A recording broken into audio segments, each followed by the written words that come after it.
Programa Especial 7º Seminário Hidrovias Já.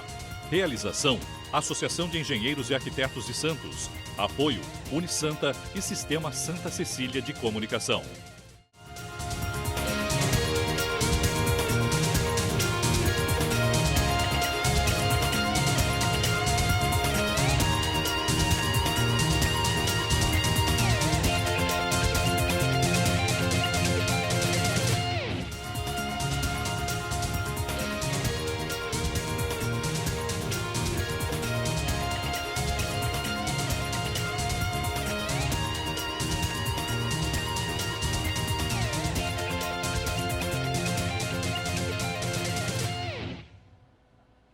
Bom dia, senhores e senhoras. É com uma grande honra que recebemos vocês nessa casa, um grande evento de hoje, e agradeço a presença de todos.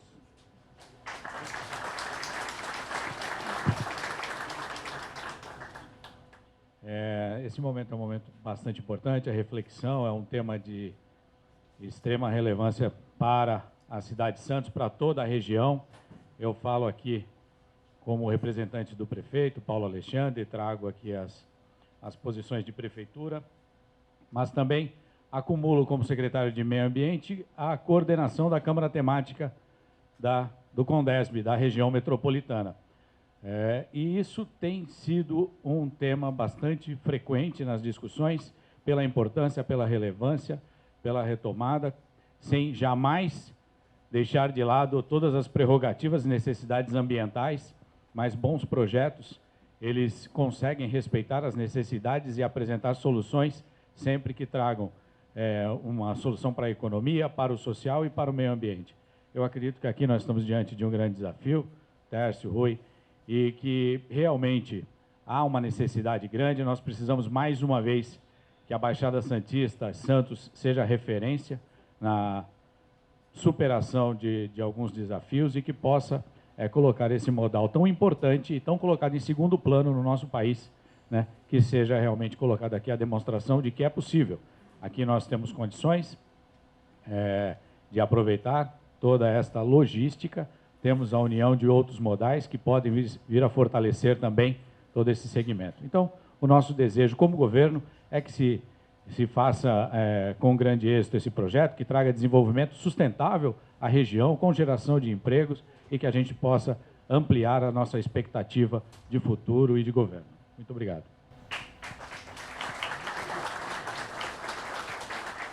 Este evento, né, o 7º evento nessa área e nesse momento buscando a questão na linha do desenvolvimento sustentável enquanto logística, né, fortalecendo a questão das hidrovias e fortalecendo todo o potencial da Baixada Santista, né, nós consideramos de vital importância e a Mútua está presente e nos colocamos também, queria referendar uma questão que eu já comentei com o Lustosa, à disposição da Baixada Santista, à disposição de Santos, da Associação dos Engenheiros e Arquitetos de Santos, esta entidade que de fato, faz parte da história e faz parte dos grandes valores da nossa engenharia nacional, colocar à disposição para somar nessa luta em Brasília, junto a todos os setores que forem necessários.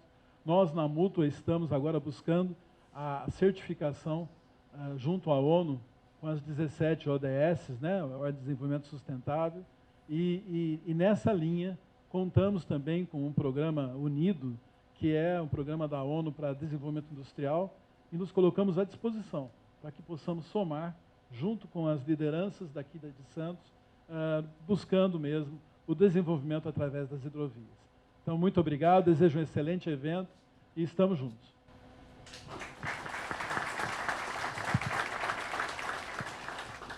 O CREA São Paulo se coloca à disposição de todos os senhores a qualquer momento que tenham necessidade do nosso conselho. Muito obrigado e desejo a todos um ótimo evento. Obrigado.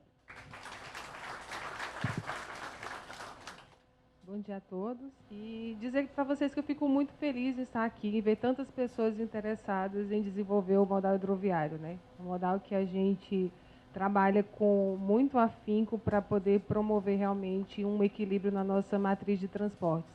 e vejo tanta gente unida, tantos profissionais interessados em desenvolver esse modal, a gente percebe que a gente não está sozinho, que realmente tem muito apoio, e isso traz um incentivo a mais para que a gente possa enfrentar essa batalha do dia a dia em promover realmente um desenvolvimento do transporte hidroviário no nosso país. Desejo um ótimo evento para todos vocês e muito obrigada.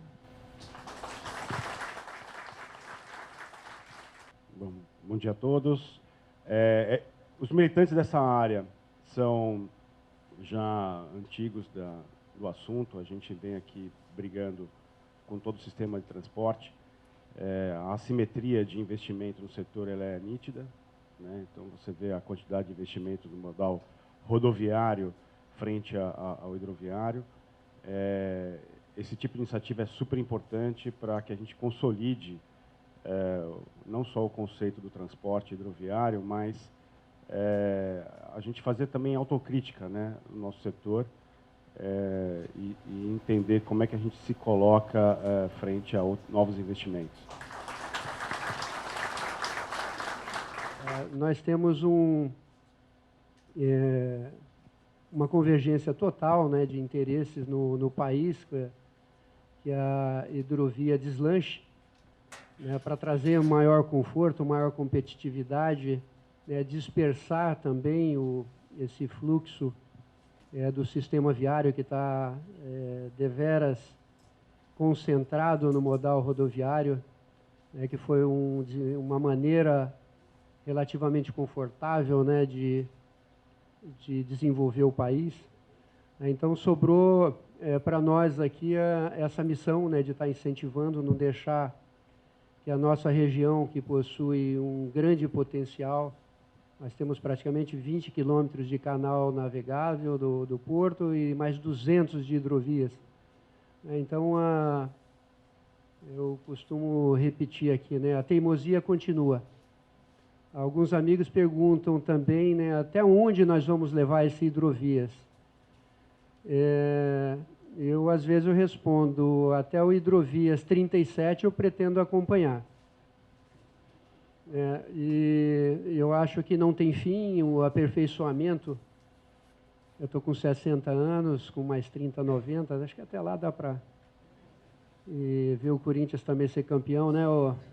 Mais umas 20 vezes, pelo menos. Então, é uma missão relativamente agradável, né? Porque tem pouca rejeição. Nós temos praticamente que fazer uma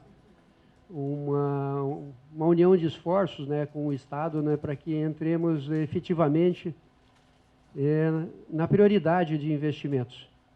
E muito obrigado pela presença de todos.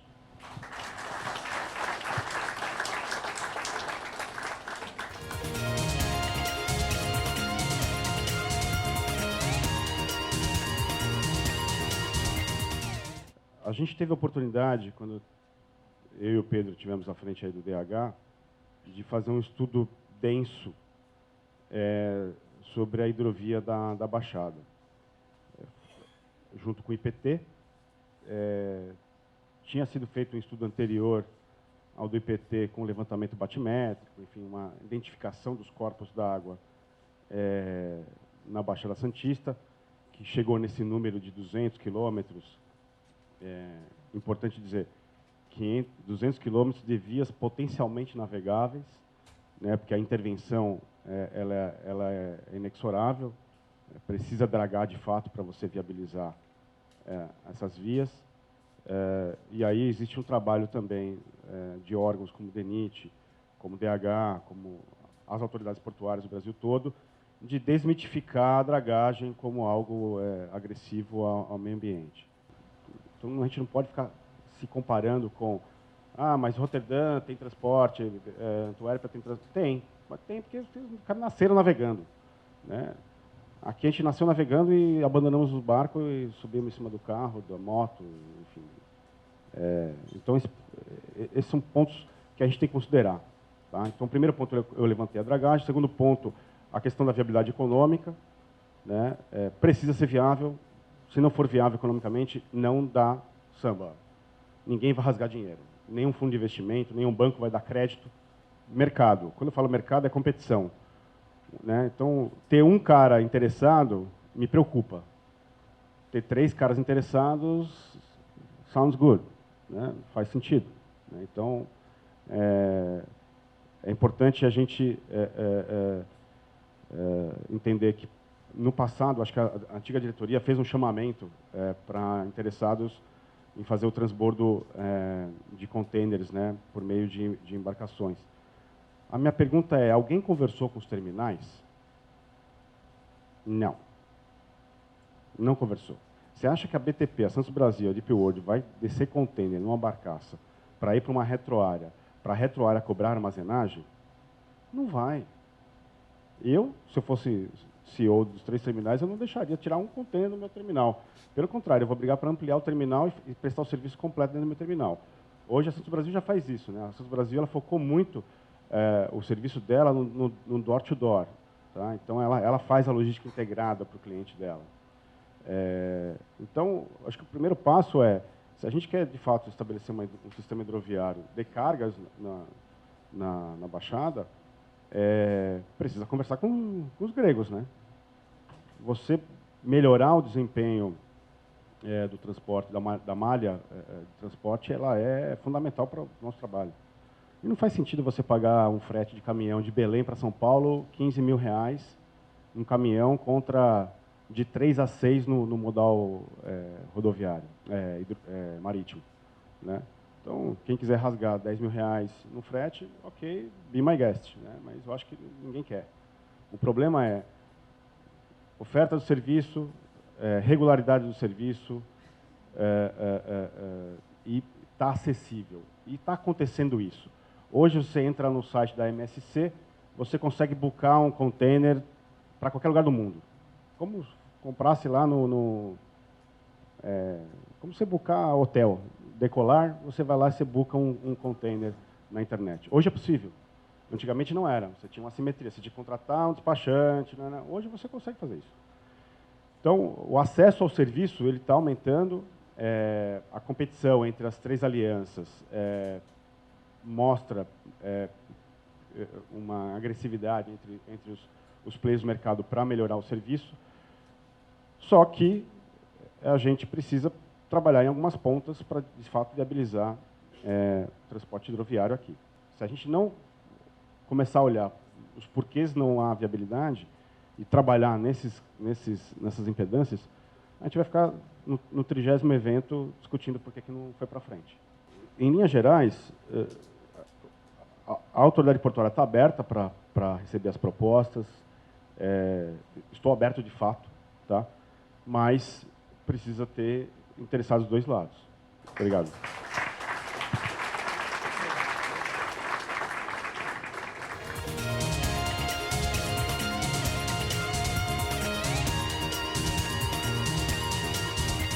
Eu fiquei com essa tarefa de trazer algumas respostas para a autoridade portuária, o meu amigo Tércio.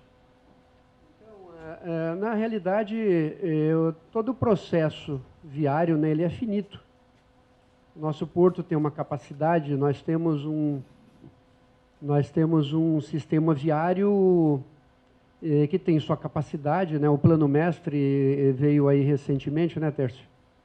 Mostrando o que cada um dos regimes aí de granel sólido, líquido, gasoso, até onde ele consegue chegar.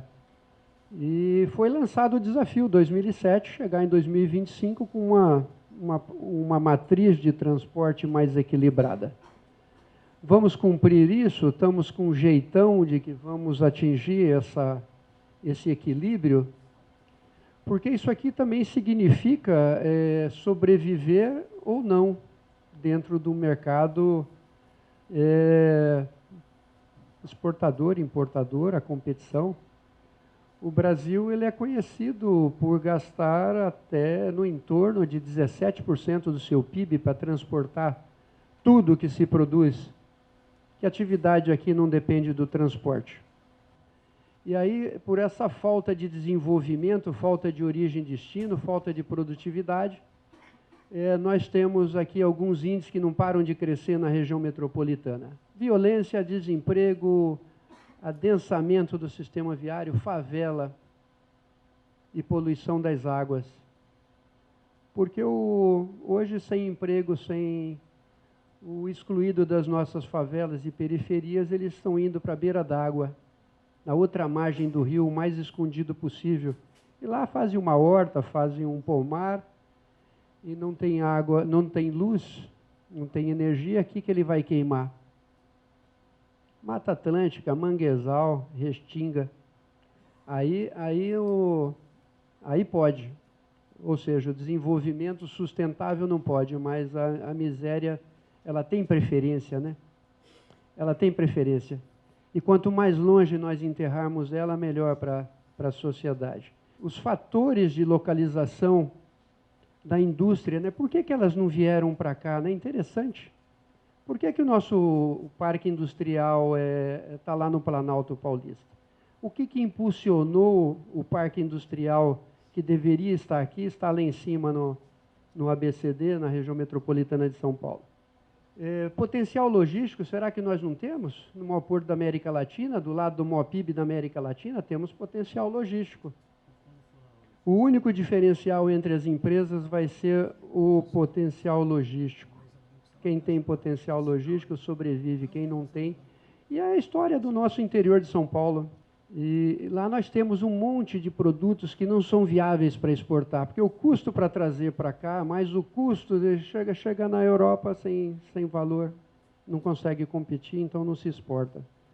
Então, o ano passado, o Mário Mondolfo, secretário de governo, esteve aqui, na conversa com ele prometeu um apoio para que a região metropolitana entrasse nesse processo de industrialização e que nós tivéssemos o apoio do governo do Estado para que o porto fluvial com o condomínio industrial fosse decretado de interesse público.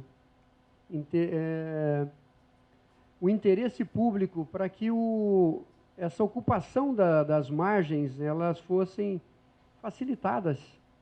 Vamos remar todos na mesma direção, nós precisamos facilitar essa ocupação, nós precisamos do parque industrial, nós precisamos do porto fluvial com condomínio industrial. Por que o nosso retroporto depende exclusivamente do modal? Por que ele tem que estar na beira da estrada? Ele pode estar na beira da estrada e na beira da hidrovia, parte vai de barco e parte vai de caminhão.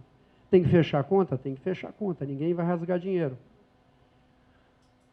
E aí se concluiu, né, o empreendimento logístico industrial que abriguem, sejam decretados de utilidade pública, importantíssimos, é um dos fatores, viu, Tércio, para baixar custo. Então nós temos facilmente 3, 4 milhões de metros quadrados disponíveis em Bertioga, aqui no Guarujá também, em Santos também nós temos regiões prósperas para se criar condomínios industriais aqui nessa margem aqui a montante, né, do canal, no fundo do canal, com a ferrovia passando aqui na região, junto com a Piaçaguera. Nós temos aqui aqui Cubatão também, uma facilidade rodo-ferro hidro, potencial fantástico. Aqui na Ponte dos Barreiros, nesse ponto, nós temos rodovia e ferrovia pronta, na beira da hidrovia. Só que nós temos pontes aqui da Avenida dos Bandeirantes atrapalhando, ponte da da rodovia Anchieta, a da Imigrantes não é tão ruim, mas a ponte dos Barreiros, né, tudo obstaculizando a livre navegação. Nós temos aqui em Cubatão também, no lado do Cubatão, em Praia Grande, do lado do Portinho, também um potencial. Agora imagine esses municípios todos, com 2, 3 milhões de metros quadrados de infraestrutura pronta para fazer o loteamento industrial, atrair empresas. E nós precisamos aprender, né, a fazer o uso melhor das águas, das nossas margens. Acho que estamos caminhando para isso. Pessoal, é isso, obrigado. Acho que eu falei demais.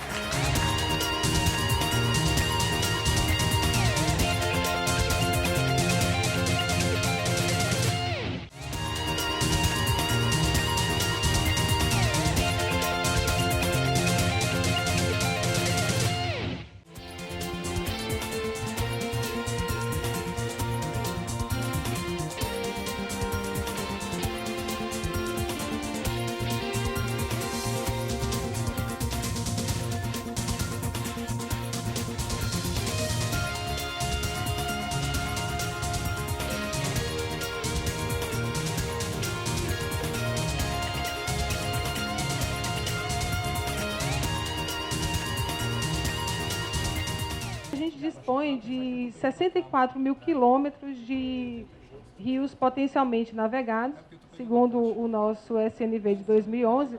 Tudo bem que alguém pode contestar, mas os números não são esses, é 41, porque o anexo da lei não foi aprovado, enfim.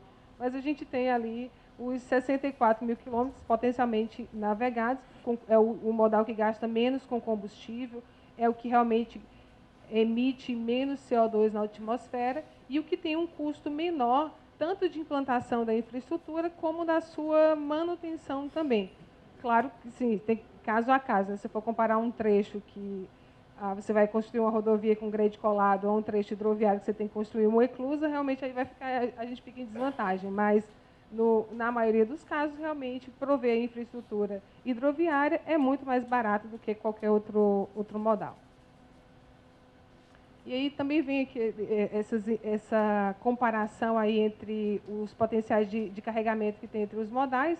Então, uma embarcação com 4 cháteis e um empurrador, transportando 6 mil toneladas, é o equivalente a 86 vagões de 70 toneladas e 72 carretas de 35 toneladas cada.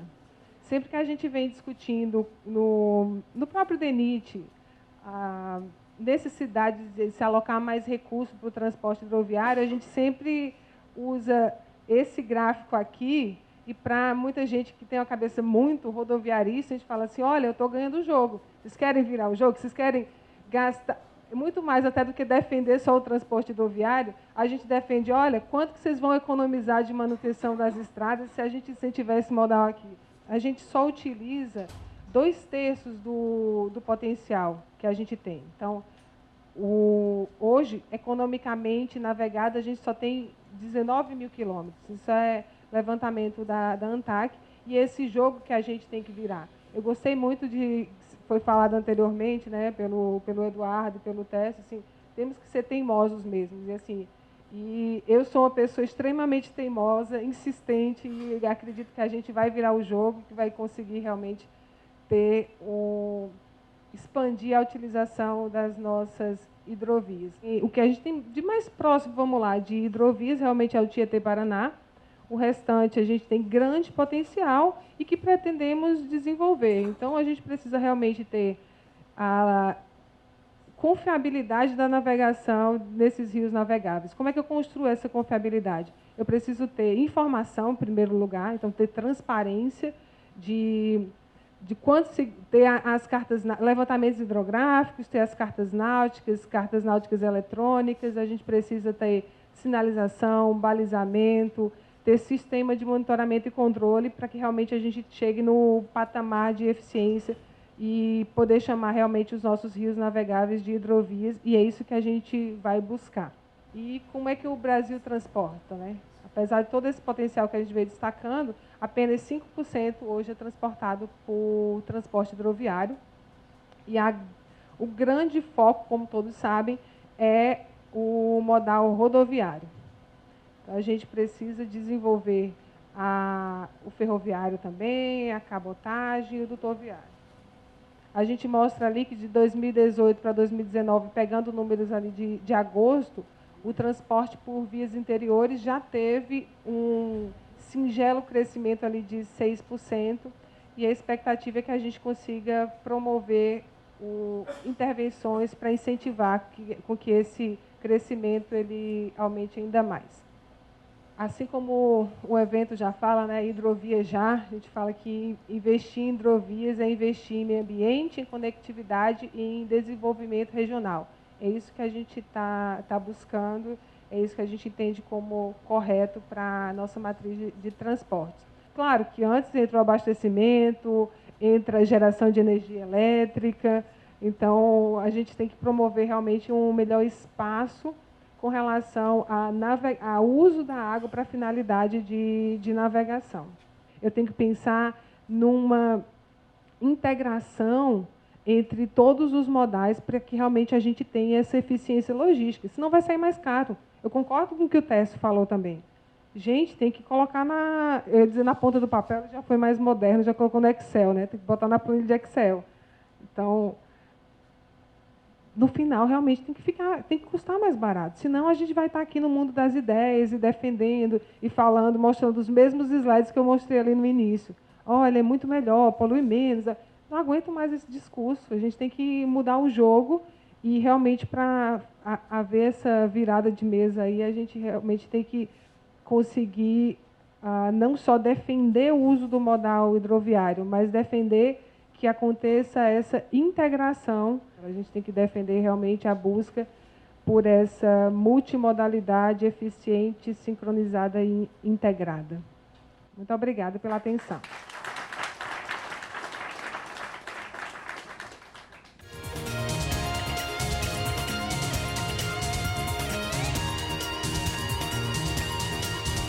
A importância da hidrovia Tietê-Paraná é fantástica, é enorme. Dentro do estado de São Paulo, permeando as cidades que dela participam e no aumento do desenvolvimento regional dessas cidades, ela, com muito boas perspectivas, seria a nossa hidrovia do Mercosul, né? Porque ela vai até lá embaixo, desde que a gente vencesse Itaipu, que me parece que já tem grandes interesses em fazê-lo, né? Aqui a origem e destino das cargas, pessoal. De um total de 8,43 milhões de toneladas, em 2018, 2,3 milhões foram destinadas à exportação. Aqui é que já começa a pegar, né? Olha só o potencial que a gente tem e que não é aproveitado. Aliás, quando eu falo para vocês de 8,43 milhões, se o pessoal de óleos vegetais e o pessoal de celulose encarar a entrada na hidrovia, já foram feitos alguns levantamentos, isso aqui vai para 16 milhões. E a gente ainda tem potencial para isso. E diz a verdade, né? Que potencial, né? Maravilhoso.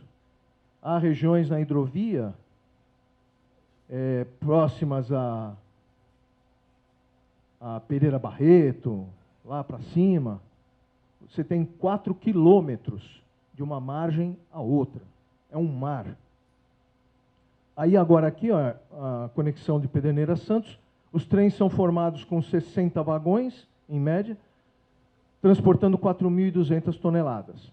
Trajeto até o Porto de Santos, constituído por 520 quilômetros de ferrovias. Tempo de viagem de aproximadamente 36 horas. E aí é o modal ferroviário junto lá, aquele que nós acabamos de ver transportando os grãos. Ele vem de lá, né, do rio, são armazenados aqui e aqui é feito o transporte. Pessoal, muito obrigado, desculpem a rapidez.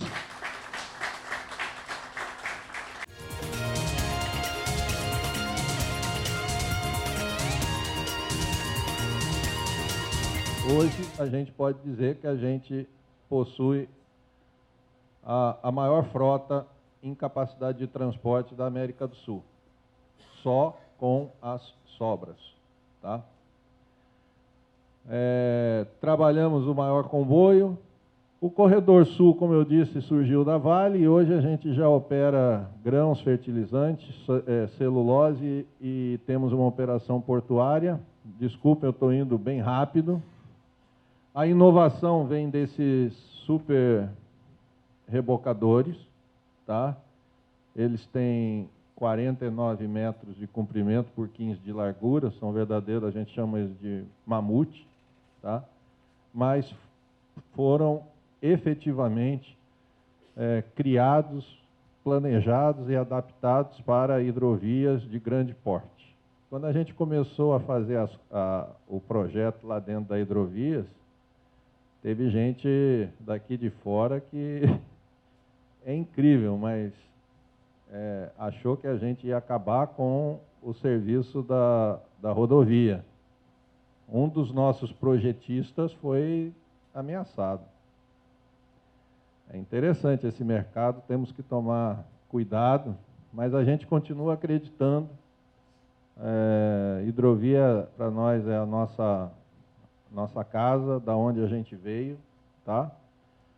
O maior compromisso que esse da gente já ter um terminal aqui, a gente vai buscar, sim, essa operação dessa hidrovia. Contem conosco, tá bom? Gente, muito obrigado.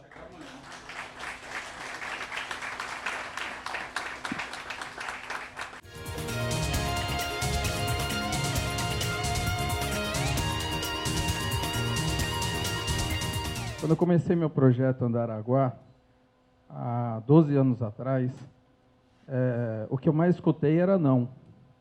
Isso não vai sair do papel, isso não vai existir. Eu recebi não da CETESB, eu recebi não do IBAMA, eu recebi não de vários órgãos, recebi portas.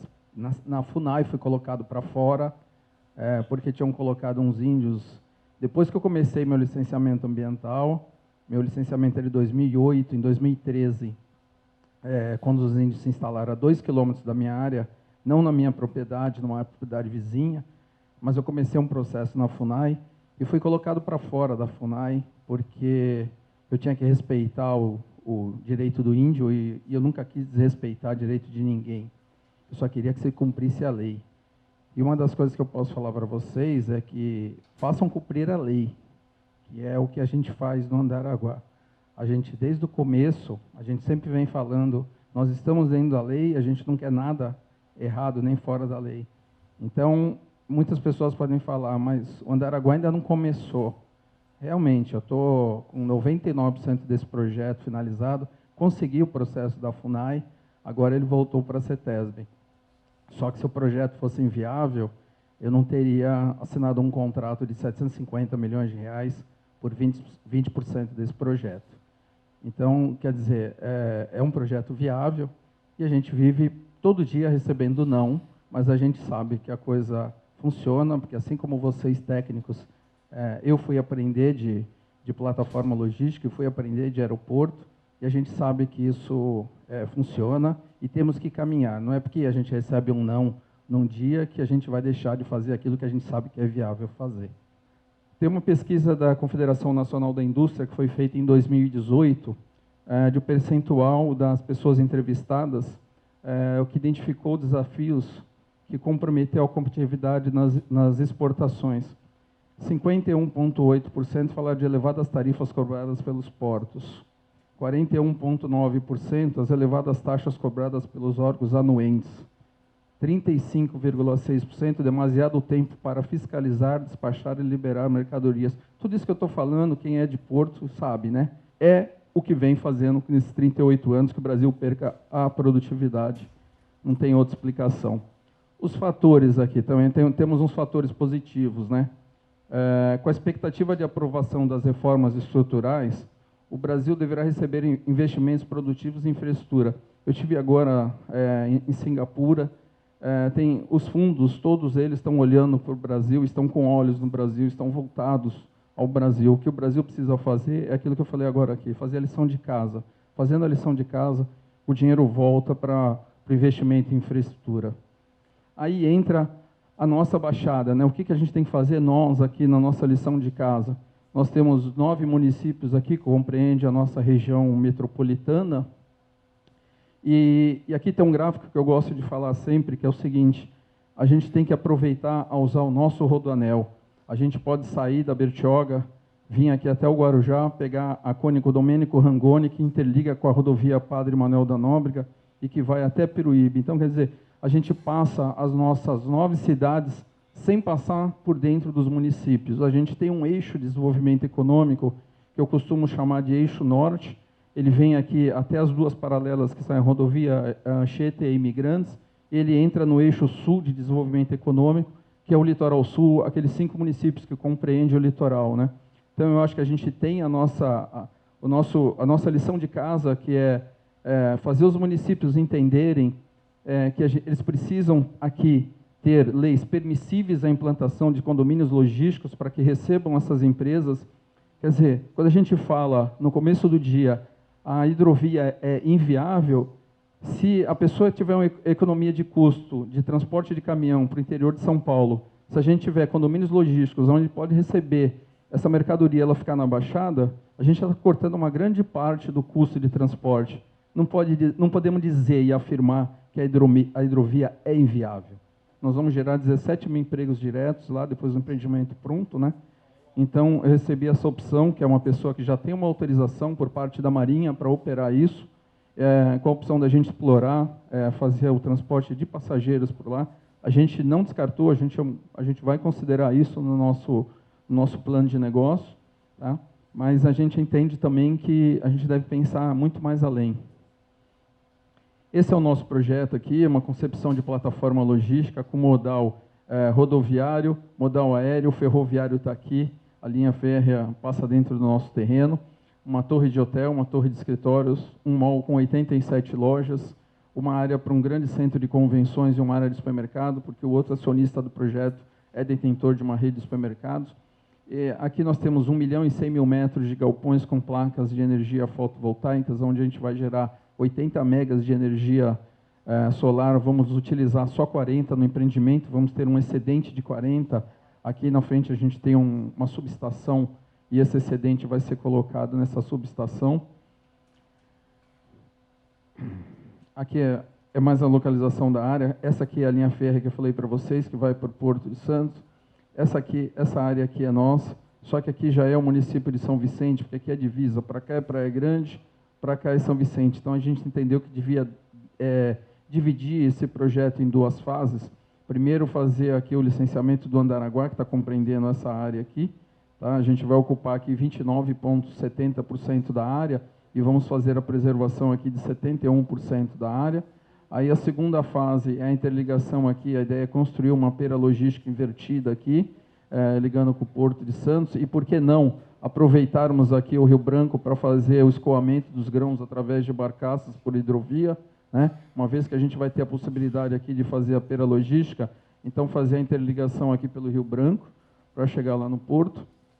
E depois uma terceira fase, é uma outra área que nós temos aqui em frente, de 1.800.000 metros, que já é um projeto que já está há 10 anos para frente, seria uma nova ampliação do Andaraguá aqui, depois que ele tivesse todo implantado. Aqui é uma visão que dá para a gente ver que o empreendimento é muito mais horizontal do que vertical. Tá? Essa torre de controle tem 35 metros de altura, lá no fundo está a cidade de Praia Grande. Aqui são galpões, a ideia é internacionalizar a pista, para fazer o alfandegamento de uma área para que a gente consiga receber cargas internacionais, mas isso é um movimento que eu só posso fazer depois que eu estiver operando o aeródromo, né? Então, a ideia é começar a operar e depois fazer a internacionalização. Essa pista vai chegar a 2.600 metros de extensão por 45 metros de largura, que a nível do mar a gente desce qualquer tipo de aeronave com segurança. Para vocês terem uma ideia, o Antonov é o maior cargueiro do mundo, trabalha para a Petrobras e desce em Cabo Frio com 100% de carga em 2.600 metros de pista. Então, ela é completamente viável para qualquer tipo de aeronave. Então, a gente acredita que realmente a gente vive um momento econômico na Baixada que a gente tem que fazer algo acontecer. E a gente coloca a nossa estrutura, o nosso empenho de empreendedor.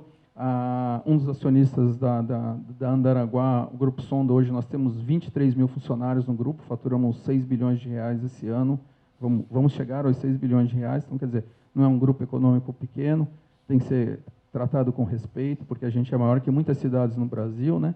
Eu acho que eu não passei do meu tempo, agradeço mais uma vez até esse horário vocês esperarem, qualquer coisa eu fico à disposição de vocês.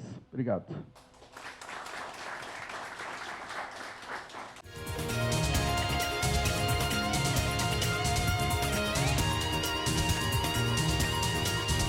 Bom, pessoal, atualidade. Já existe transporte de passageiros em Santos há décadas.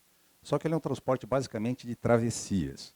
Então a gente já tem as travessias que são feitas na ponta da praia, já tem as travessias que são feitas ali na região do ferry boat, temos as travessias aqui das catraias, temos a travessia da Barca da Dersa aqui, temos aqui também, em termos de cargas, temos de veículos e passageiros, a travessia das balsas. Aqui é uma travessia feita em nível social, ligando Ilha Diana e Monte Cabrão. E aqui tem as travessias que são feitas para levar as pessoas, inclusive ao longo de todo o trecho aqui, para levar os trabalhadores dos terminais entre as margens do Porto de Santos. Aquela azul é social, a vermelha é do Dersa e a amarela são operadores particulares, catraeiros, associação de transportadores e coisas do tipo. Bom, aí quais são as pendências e entraves? Agora vamos entrar onde temos as feridas. Indefinição do gestor de transporte aquaviário de passageiros. É a Secretaria Estadual de Logística de Transportes, que está com a Dersa hoje, mas que está em extinção? Ou é a Secretaria de Transportes Metropolitanos, a MTU? Bom, esse limbo regulatório faz com que as travessias de passageiros operadas pela iniciativa privada tenham suas tarifas estipuladas pelo governo estadual, vinculadas à barca Santos Vicente de Carvalho, que é subsidiada. Ou seja, você dá uma tarifa que o governo subsidia para quem usa as barcas Alders, mas não subsidia para quem usa as barcas particulares. Então isso aí já cria um desequilíbrio econômico nessa operação. E hoje elas são consideradas irregulares pela falta de regulamentação, se não ilegais. Elas operam a título precário.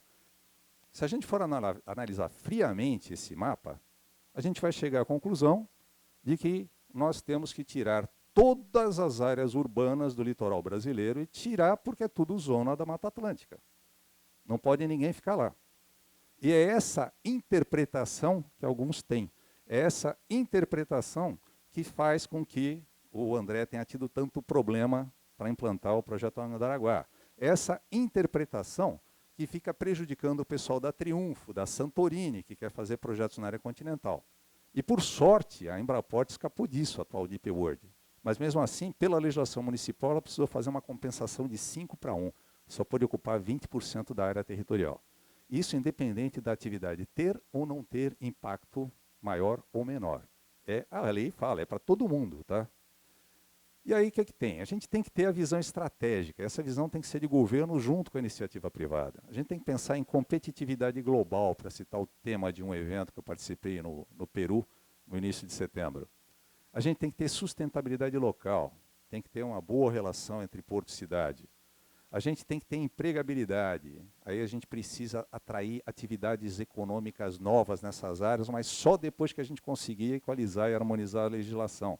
Senão, toda vez que alguém tentar fazer alguma coisa, vai aparecer alguém alegando uma vírgula, uma lei, uma não sei o quê.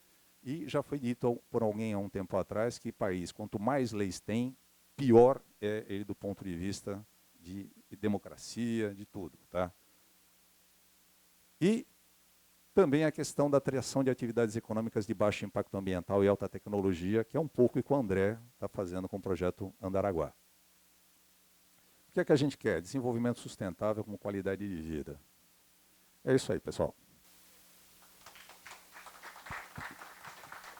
Antes de abrir para as perguntas, vou fazer uma pergunta já para os dois, né? O Ursini falou muito em relação a essa percepção de como o nosso país vai ficar para 2022, né, Ursini? A gente percebe também uma série de entraves legais, efetivamente, dentro do nosso país, apresentado pelo Adilson. E aí vai a minha pergunta, né?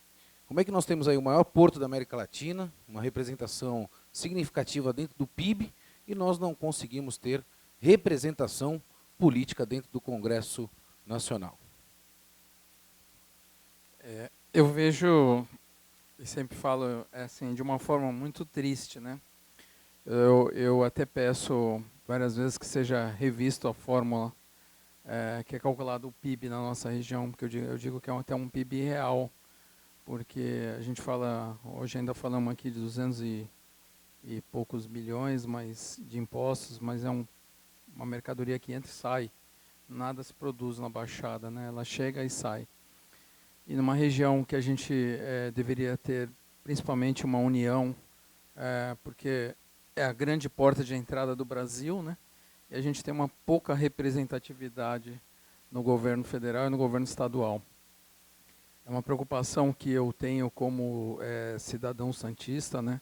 Embora trabalho mais na capital, mas a gente tem um empreendimento aqui embaixo, sou morador daqui, então eu, como falei na minha apresentação, acho que a gente vive um momento de mudar, de dar um basta nisso. Acho que a sociedade civil tem que se organizar, a gente tem que aguentar aqui, que nem nós estamos aguentando aqui, sei lá, 8, 9 horas de conversa para que a gente saia com o objetivo que a gente tem que recuperar o nosso espaço. O Eduardo falou na parte da manhã, desde lá, na época da doença, da febre amarela, que a Baixada Santista não recebeu as indústrias de produção. Eu acho que está mais do que na hora da gente quebrar esse tabu e começar a fazer um planejamento de 20 anos para frente, você falando em Estado, né, não em governo, como você bem acabou de falar agora, pensando futuramente o que vai ser dos nossos descendentes, dos nossos filhos, dos nossos netos.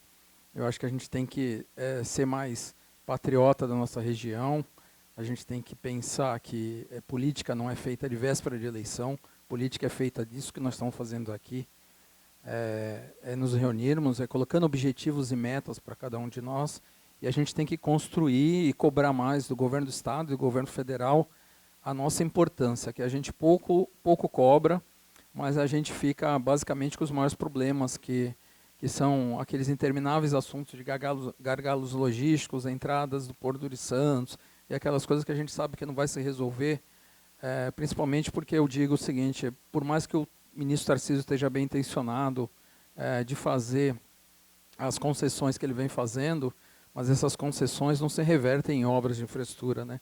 Porque esse dinheiro da concessão é entrado no Caixa Única da União. Não entra uma parte do dinheiro para que seja bancado obras no Porto de Santos ou para seja feito obras em aeroportos. Quer dizer, isso vai para o caixa do governo federal. E eu acho que isso é uma forma também errada. Eu acho que a gente tem que ter um planejamento de longo prazo para que quando há uma concessão, principalmente agora uma visão de como vai ser o Porto de Santos, que tipo de gestão que vai ser do Porto, não só o de Santos como dos outros portos. A gente tem que pensar que os portos têm que ter um caixa de infraestrutura para que ele suporte os investimentos de longo prazo. Eu acho que a gente deve se movimentar, a gente deve realmente assumir essa bandeira de compromisso com aqueles nossos descendentes que daqui para frente vão ficar e que hoje vivem uma situação muito triste. Eu realmente me considero até culpado também, né? Que a gente faz parte disso, mas eu acho que a gente vive um momento de realmente colocar as nossas mangas de fora, bater na porta do Palácio, bater na porta do governo federal, entendeu? E eu tenho feito muito isso, eu tenho cada 10 dias estado em Brasília, tenho falado com os secretários de Estado, com o próprio governador, tenho cobrado bastante essa relação que está havendo aqui com a Baixada, porque eu acho que a gente vive um momento realmente de planejar e colocar metas, né? Colocar um plano futuro aí para 20 anos e a gente ir atrás desse prejuízo que a gente está aqui há muito tempo. Vou estender a pergunta para o Adilson, vou colocar mais uma pitada, Adilson, se você me permitir, né? A gente tem um empreendedor na mesa querendo gerar 17 mil empregos indiretamente, como foi proposto aqui na nossa região. Porque nenhum deputado pega um empreendedor como esse embaixo do braço para que possa findar um empreendimento dessa envergadura? Por culpa do próprio legislador. Tá? Vamos lá, vamos analisar sobre 2 pontos de vista. Nós temos 3 níveis de governo, se bem que eu acho que tem um quarto, né? Que é aquele que sempre entra para atravessar as coisas, baseado no que foi feito pelos outros 3. Uma solução que é a questão, eu acredito, do Parque da Serra do Mar, poderia ser resolvida em nível de governo do Estado, porque é uma legislação do Estado. Outra coisa que poderia ser iniciada a solução através do governo do Estado, essa daí que eu falo do Parque da Serra do Mar é por conta dos 10 quilômetros de zona de amortecimento. A outra questão é com relação à lei da Mata Atlântica. O que acontece? Embora seja uma lei, o mapa que detalha a Mata Atlântica foi outorgada a execução para o IBGE mediante um decreto.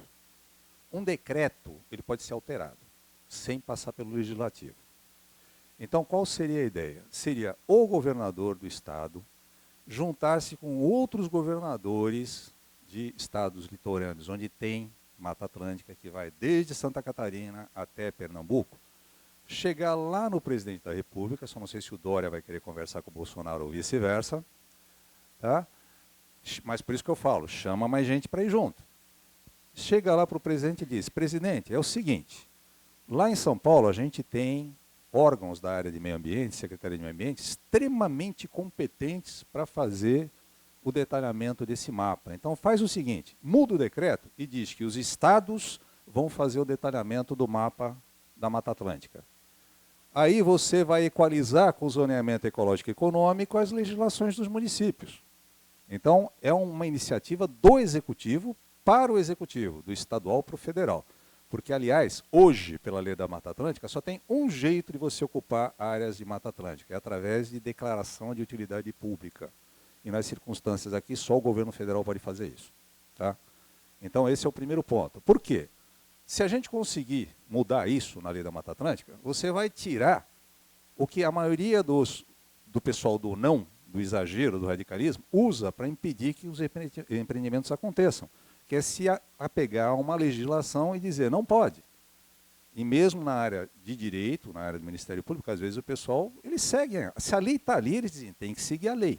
Agora, se mudar a lei, não vai ter mais essa coisa de dizer. Mas ninguém está falando para sair desmatando, acabando com mangue. Ninguém está falando isso. A gente está falando para pôr um pouco mais de racionalidade e equilíbrio naqueles 3 pilares que a gente colocou. Porque não adianta nada eu ficar preservando e ter favelização constante, gente invadindo a área de Restinga ou invadindo a área de Manguezal para fazer palafita. Quer dizer, você não resolve de um lado.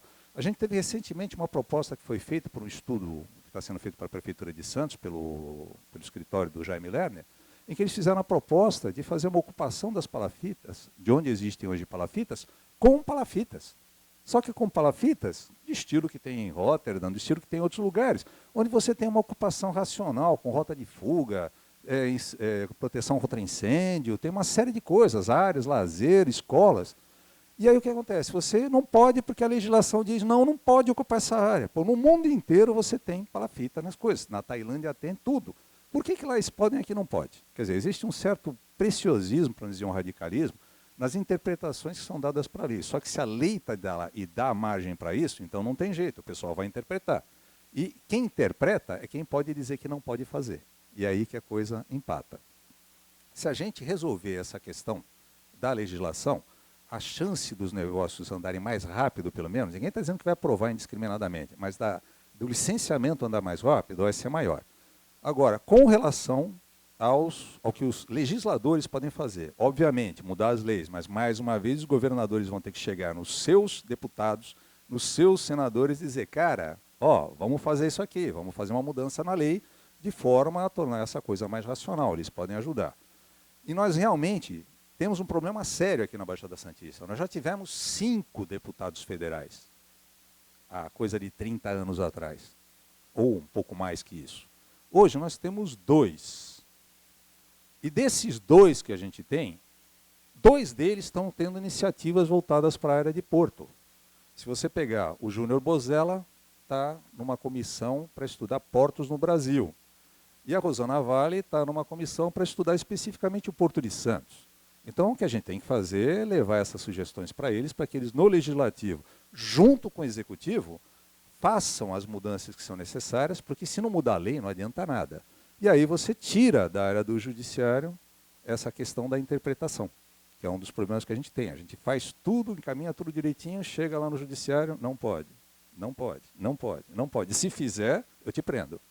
Então, a gente precisa, primeiro, condição para qualquer tipo de evolução que a gente tenha no Brasil, na parte econômica e na parte ambiental, sim, também na parte ambiental, porque às vezes uma compensação que eu faço no empreendimento pode ser preservar uma área que hoje está desprotegida. Tá? Então, eu acho que a gente passa pelo Executivo com iniciativas imediatas, que serão essas de tentar fazer a mudança do decreto da Lei da Mata Atlântica para o detalhamento local, competente e supervisionado.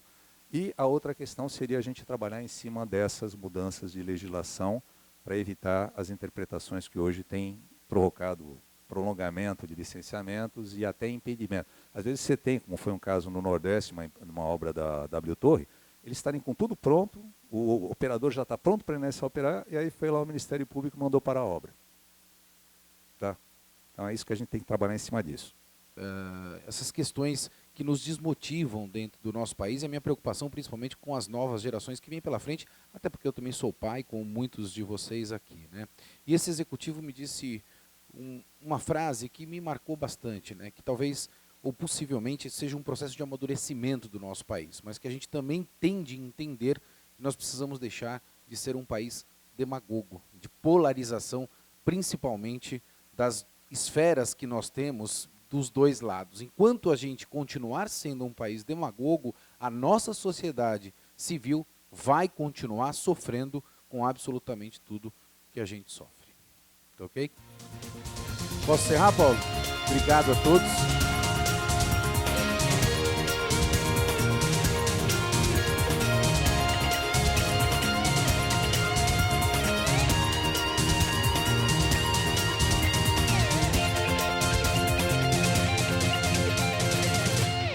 Programa especial 7º Seminário Hidrovias Já. Realização: Associação de Engenheiros e Arquitetos de Santos. Apoio: Unisanta e Sistema Santa Cecília de Comunicação.